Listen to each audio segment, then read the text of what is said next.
Hey, everybody. Welcome back to another episode of the Your Relationship With podcast. I'm your host, Melissa Snow, business relationship consultant for female entrepreneurs, and on a mission to stop networking from being full of sleazy, salesy weirdos. Can I get an amen there? Do you guys love networking? I don't meet very many people who love networking. And the people that I do meet who are like, oh my gosh, I love networking. The more I talk to them, the more I realize why they love networking, because they're doing it wrong. Here's my number one tip for you if you are networking. Keep in mind why you are networking. And if you are doing it to find clients, you are doing it wrong. We don't go to networking events to find clients, people. We go to networking events to network, to build our network, right? To connect with other people who also have networks so that we can build our network by connecting with their network. If you go and you connect with Sally and Sally knows 50 people and you get to a space where you build a genuine relationship with Sally, now you have access to 50 people who know, like, and trust Sally and are going to be that much closer to knowing, liking, and trusting you because Sally knows, likes, and trusts you, right? Building that relationship with Sally was way easier and less time than working to build relationships with all 50 of the people that Sally knows. That's why we're networking. I know, brain exploding. Anyway, that's your hot tip for today. I don't know where that came from. It just seemed like the thing to say. So let's talk about today's episode. On today's episode, I am interviewing Jamie Gilleland. She is an international speaker, best-selling author, and sales and marketing automation expert that has been involved in sales, marketing, and technology for decades. She's super, super smart about all of this stuff. And what I really love about her approach is that she talks about mapping out your customer's journey in a very smart way, but she also talks about doing it with automation, which I love, because if you're not automating, you're making your life so much harder than you need to. And I can say that because I have so many things on my plate right now that should be automated and are not. But she also combines that automation with the perfect amount also of real human connection and contact.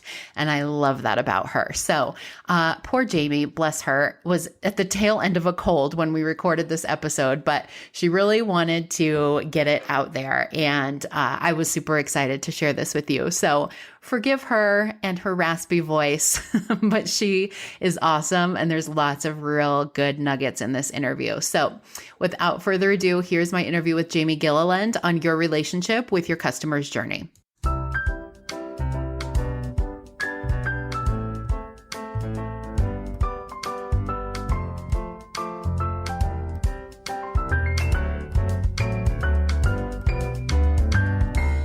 Hello, Jamie. Welcome to the podcast. Thank you so much. Yeah, so excited to have you to talk today about the customer's journey. It's such a good topic. I think one that a lot of times we get into business and we have this thing that we're super excited to sell or service or whatever it is. And we start marketing and doing all the things, but we never really stop to think about where is our client starting? Where are they ending? What's happening in between? And even what's that journey like for them to go from somebody who just found you to being your actual client and beyond. So I think this is a great topic. Before we dive in, tell everybody just a little bit about you and about your relationship with customers' journeys. Sure, absolutely. I started getting really intense and passionate about systems and automation and consistency in the process about 15 years ago when I had a brain tumor that took me out of my business, which was a franchise concept. I literally wrote the book on how the franchises should run their business, but I didn't have one replacing me. So when I had to step out for a health situation, my business failed. I lost it. So I realized at that point, too many of us are building our life around our business, not building our business around our lives. And so I became really, really focused on creating a process that allows business owners, and I apologize, I'm getting over a cold. So that allows business owners to take time off, to go on vacation. I have one client who we've built the systems so that she literally takes summers off. That's 3 months, awesome. travels around the world, and her business continues because she knows what that journey and that process is.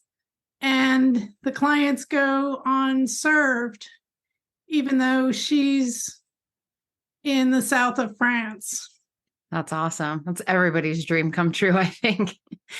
Exactly. So when we talk about the customer's journey, what are we talking about exactly? Sure. If you think about when, and you hit it on the head, when you mentioned when we start our business, people come in and we just kind of go with the flow, or we follow a process that maybe we did when we were in the corporate world. But it doesn't create a consistent experience. Somebody comes in, you meet them on social media, you have a conversation, you invite them to a phone call, and then whatever happens is custom and different each time. When we talk about the customer journey, we talk about mapping out the paths and the different crossroads or Ys, right? Mm-hmm. Like a left turn or a right turn here. So we map all that out and we have a clear, consistent process from where they meet us to how we convert them to being a first-time customer. And then even from there, how we get referrals, how we up-level them to higher products, how we talk to them to find out what new products they need that we can create. So it's creating that lifetime value in the process. So does the customer's journey actually start when the person hands you money, or does the customer's journey start as soon as they get into your sphere? As soon as they get into your ecosystem. Okay. So Okay.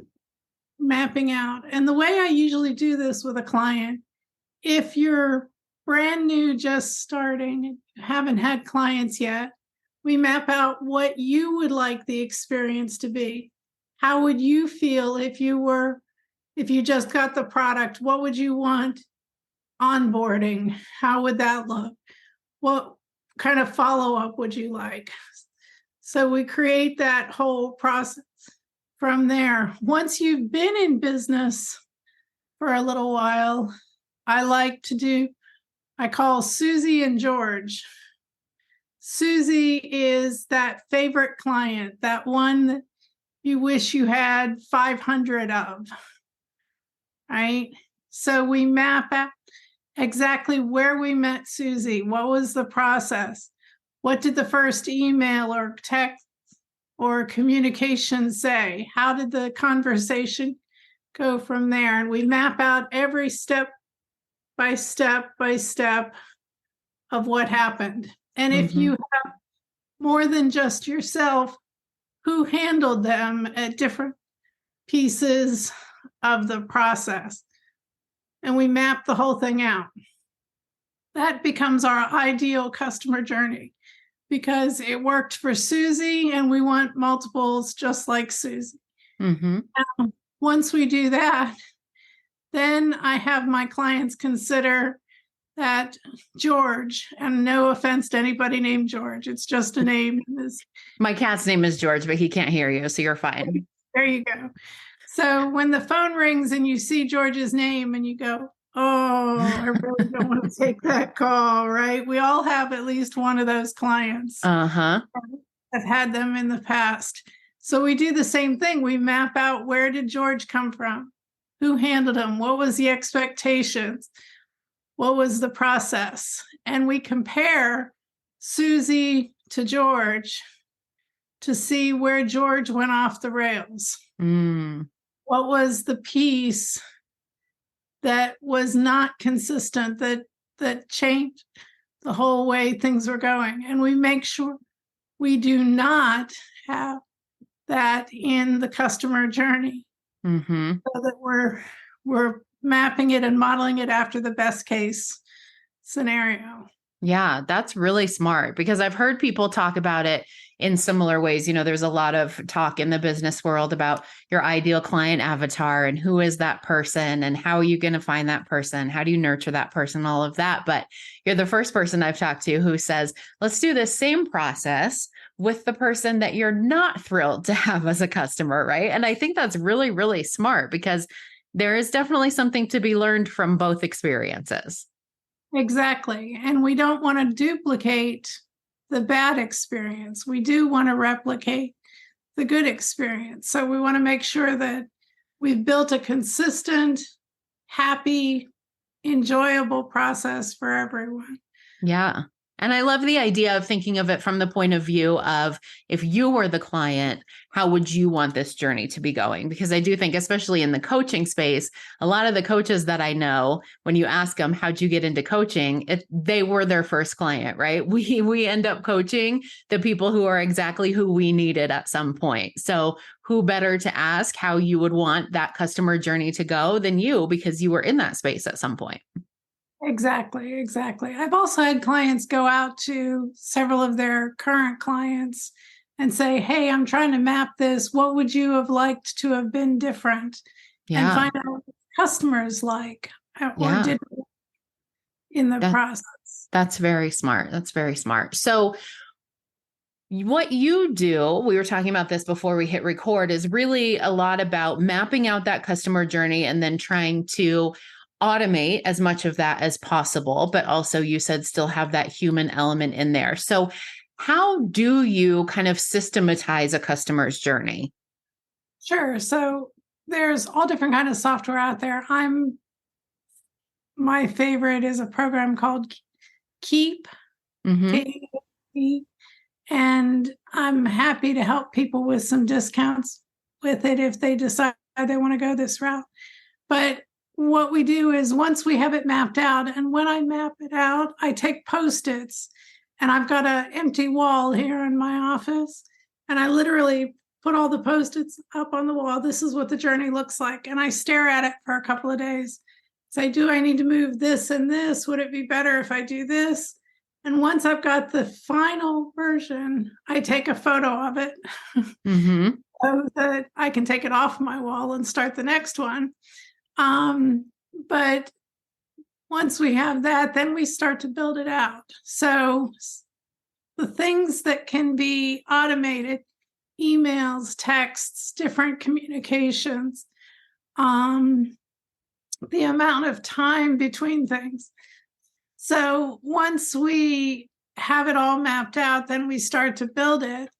And the things that are easy, emails, things like that, those are simple. When we want the human interaction, then we build in a task or a phone call or something that triggers and sends an email or a message or a task that shows up for the day that says, don't forget to call Melissa today and talk Mm-hmm. about XYZ.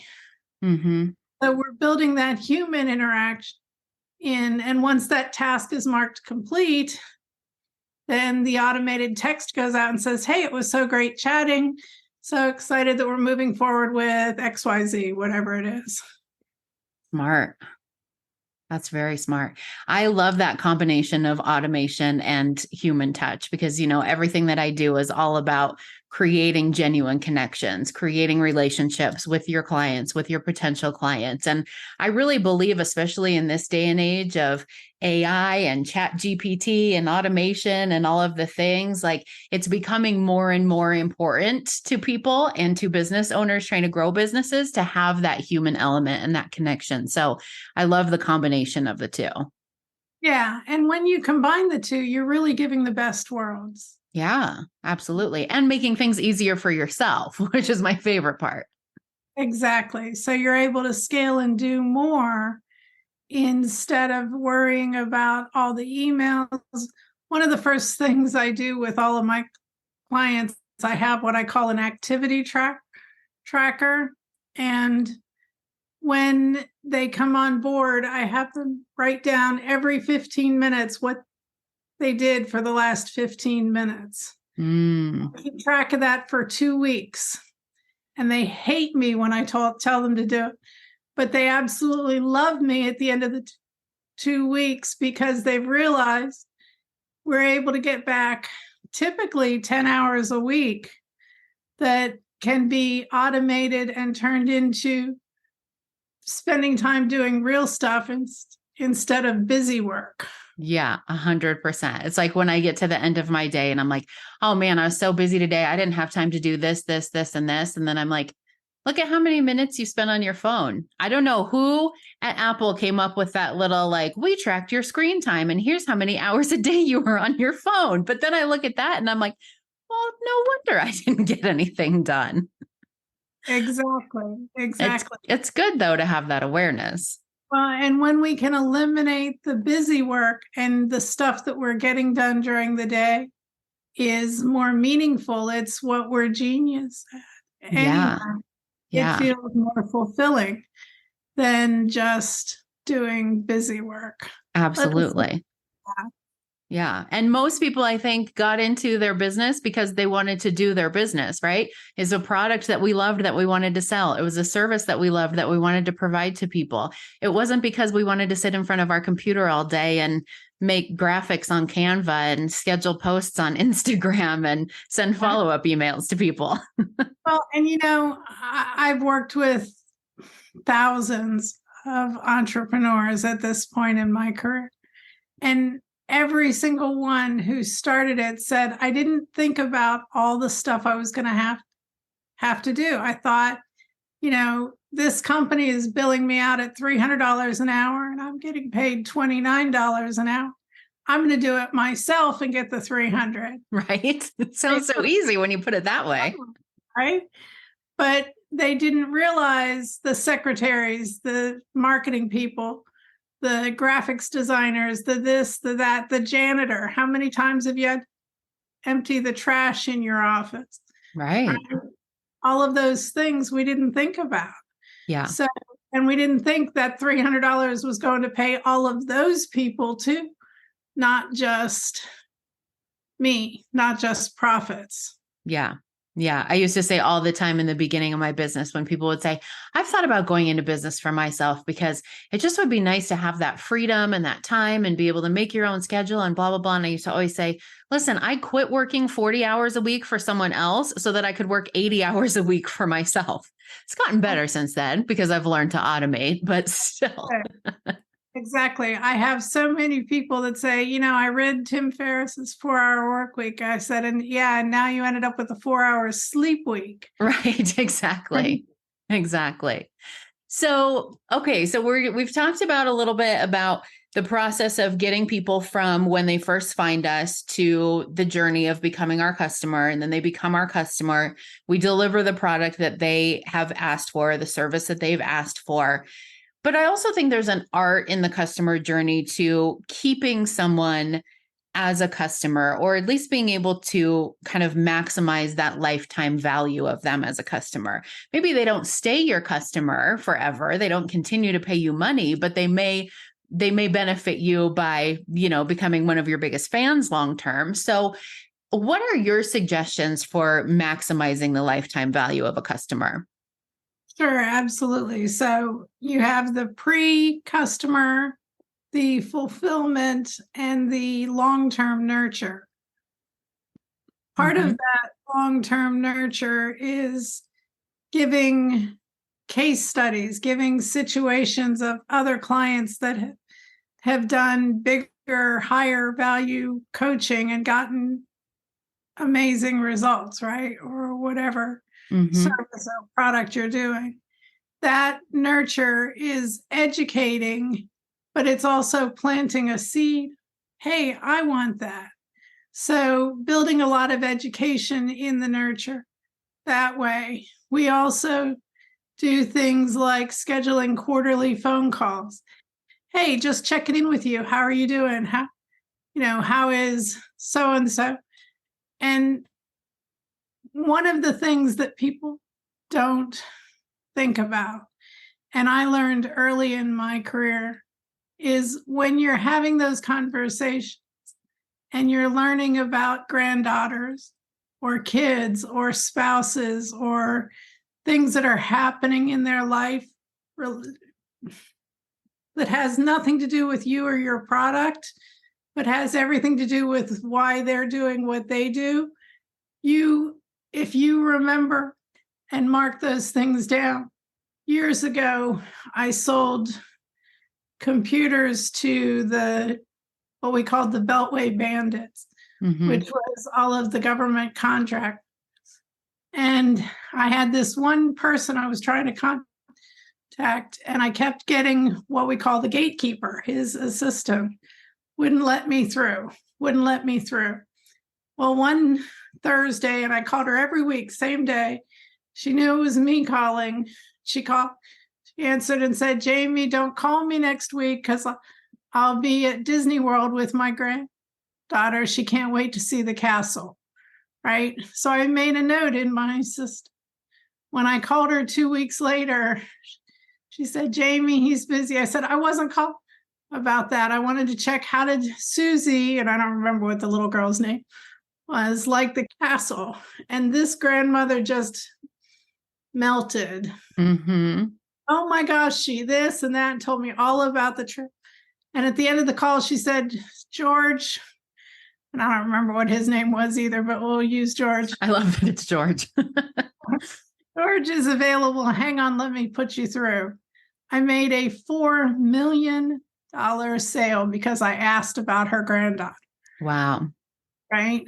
Yeah. So keeping those notes, keeping track of things, calling once a quarter and saying, hey, so how is Susie doing? I heard Tristan started first year of high school. How is that going? Oh, by the way, what else? How can I help you move faster? Yeah. Right? Just checking in and having the reminder to do that once a quarter, having the automation trigger, having different requests for, hey, I know we've done work in the past. Who do you know that might need the same thing? Asking for referrals. We can do that in an automated way as well. For sure. Yeah, that's one of the things that I teach a lot when I'm talking about how to network more effectively. People always get very caught up in the how do I follow up? When do I follow up? What do I say when I follow up? And I got really good at this when I was in college. I worked at Starbucks, and at Starbucks, you would see the same people over and over again. Like they're the same people who come to Starbucks for the same thing every single day. I don't know how they afford it. They clearly had a different job than I did. But you get to know them, right? And so then you see them on Friday and you know they've got a golf tournament this weekend, and you see them on Monday and you remember, oh, hey, how'd the golf tournament go? And people I heard a quote once that was basically something along the lines of like being seen and heard feels so close to the feeling of being loved that they're almost indistinguishable.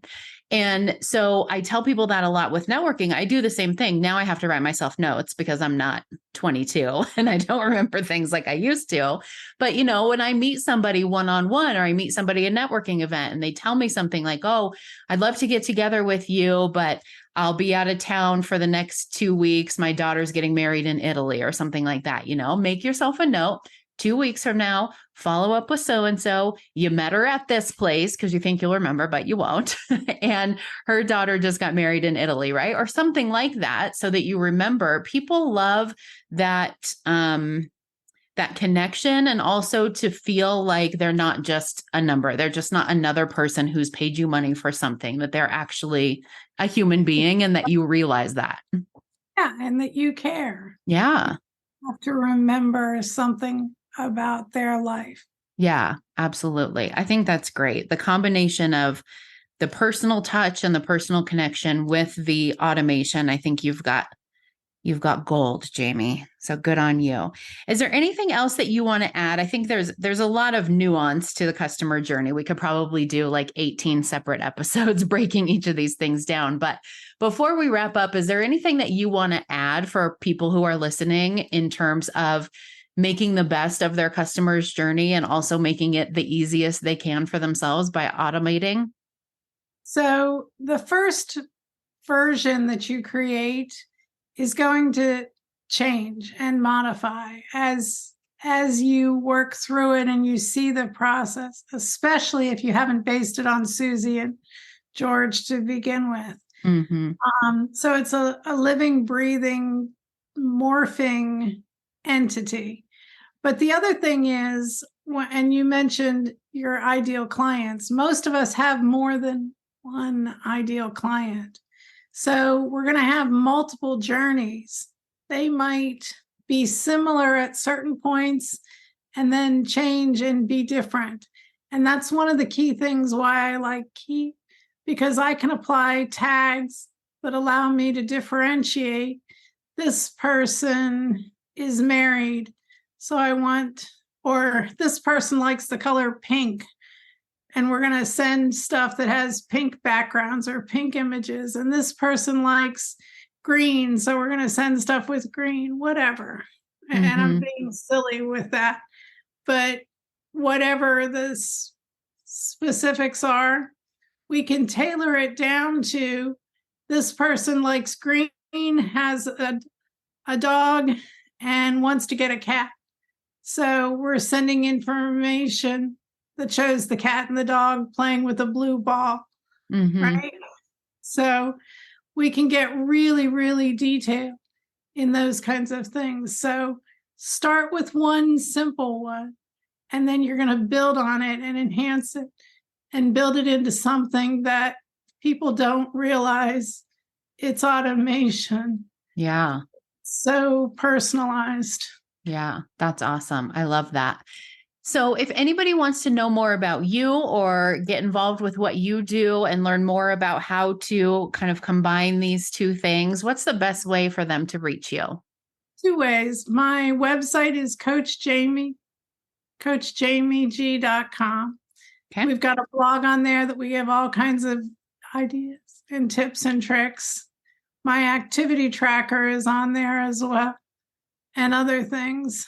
And if you want to chat directly, if you go to meetwithjamieg.com, I have a 15-minute get to know you, answer some questions, and I'm happy to do that for all of your listeners. Awesome. That's great.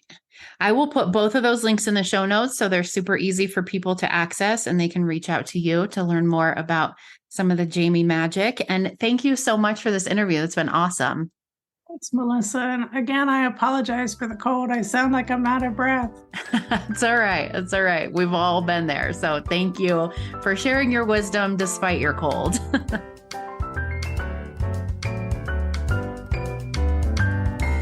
Thanks so much for listening to another episode of the Your Relationship With podcast. If you loved what you hear, be sure to subscribe so you don't miss any future episodes. And definitely leave us a review on iTunes. It helps more amazing female entrepreneurs just like you find our podcast.